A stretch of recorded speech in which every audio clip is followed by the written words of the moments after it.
Magandang hapon, ngayong araw ng Martes, September 5, 2023. Update po muli sa lagay ng panahon.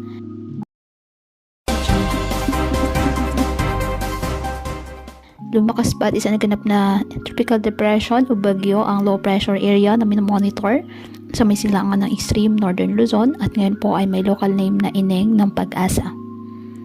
Taglay ang lakas ng hangin na 45 km per hour at bugsong 55 km per hour. Ang bagyong Ineng ay wala pong direktang epekto sa lagay ng panahon, ngunit inaasahang hahatakin pa rin ito ang southwest monsoon o habagat na siyang magpapaulan naman sa iba't ibang bahagi ng ating bansa.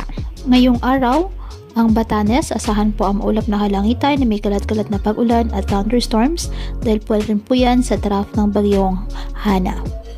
Ang Cagayan at Isabela, apektado po ng trough ng isang low pressure area kaya makakaasa din po na maulap na kalangitan na may kalat-kalat na mga pag-ulan at thunderstorms.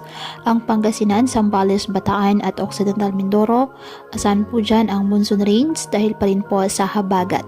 Ang Metro Manila, nalalabing bahagi ng Ilocos Region, Apayao, Abra, Benguet, Tarlac, Pampanga, Bulacan, Rizal, Cavite at Batangas makakaasa din po ng mga occasional rains dahil pa rin po sa habagat. At ang nalalabing bahagi ng Luzon, maulap na kalangitan na may mga tsansa ng kalat-kalat na pag-ulan at thunderstorms dahil pa rin po sa southwest monsoon.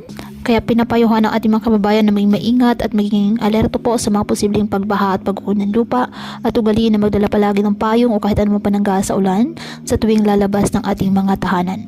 At yan po muna ang update sa lagay ng panahon ngayong araw. Muli patuloy po tayo na mag-ingat at palaging tandaan, God loves you. Stay safe and God bless.